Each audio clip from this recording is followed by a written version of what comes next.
Rồi đầu lợn hầm nhá, đây ốc lợn ngon chưa.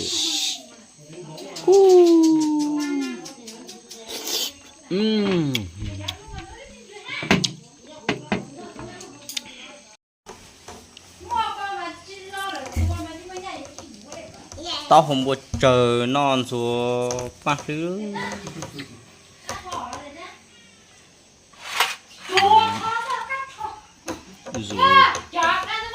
Lúc mà có gì á? Lưới đẹp chưa?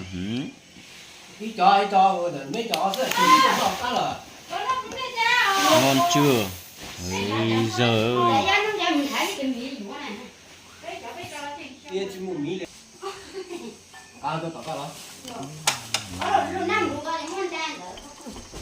mưa gió thế này thì ướt hết thóc rồi cả nhà ơi.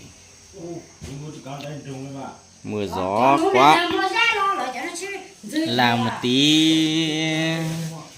đầu lợn hầm đấy, nhừ rồi. Giờ là thêm một tí rau xanh nữa. Có cho tao thêm một tí rau xanh nữa là ok.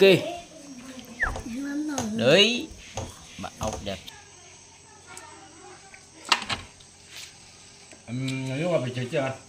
Cái máy cọc chân rồi nhờ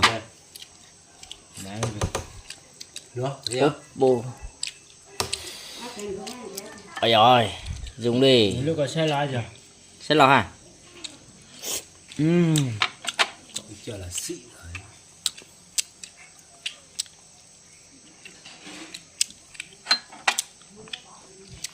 Làm tí rau sống.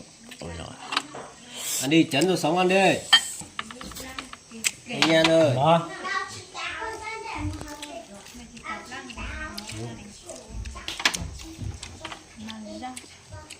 Trời dài lắm nó sao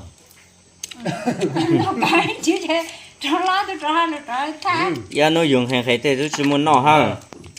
Không người ta nó mang đi tôi đó. Chuyện cho giờ chỉ chế do ôi giờ chỉ chế tam mà để chỉ cho tuần tao đó.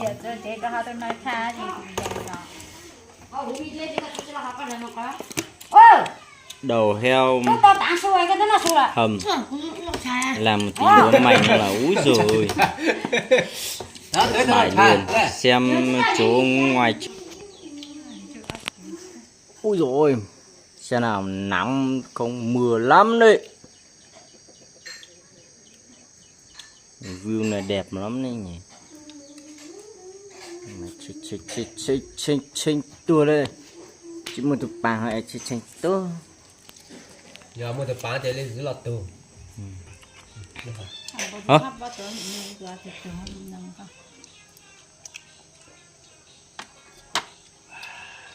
À.นี่แหละที่รู้แล้วแหละจันเจ้า Anh còn cóเลิกก็มันอ่ะ